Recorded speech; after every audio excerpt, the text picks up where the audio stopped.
अमेरिकी राष्ट्रपति Donald Trump ने कहा है कि जो अरब देश शुरू में ईरान के खिलाफ अमेरिका के सपोर्ट वाले मिलिट्री कैंपेन में शामिल होने के लिए हिचकिचा रहे थे, वे अब एक्टिव रोल निभाने के लिए जोर दे रहे हैं।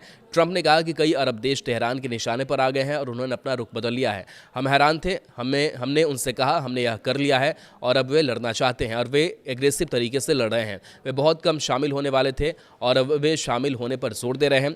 अमेरिका और इसराइल के ज्वाइंट हमलों को तेहरान की तरफ से बड़े पैमाने पर जवाब आया। ईरान ने तेल अवीव और पूरे मिडिल ईस्ट में अमेरिकी मिलिट्री ठिकानों की तरफ से मिसाइलें और हथियारबंद ड्रोन लॉन्च किए। ईरान के सुप्रीम लीडर अयतुल्ला अली खामेनेई उन हमलों में पहले ही दिन मारा गया था।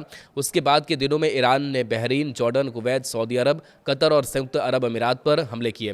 ट्रंप ने उन देशों पर हमला करने के ईरान के फैसले को अब तक के कैंपेन का शायद सबसे बड़ा सरप्राइज बताया है। उन्होंने कहा कि उन्होंने ईरान एक होटल में गोली चलाई, उन्होंने एक अपार्टमेंट हाउस में गोली चलाई। इससे वे बस गुस्सा गए। वे अरब देश हमसे प्यार करते हैं, लेकिन वे देख रहे थे उनके शामिल होने का कोई कारण नहीं था। उन्होंने कहा कि हम उन्हें बुरी तरह से हरा रहे हैं, लेकिन बड़ी लहर अभी आनी बाकी है। मुझे लगता है कि यह बहुत अच्छा चल रहा है, यह बहुत पावरफुल है। हमारे पास दुनिया की सबसे बड़ी मिलिट्री है और हम इसका इस्तेमाल कर रहे हैं।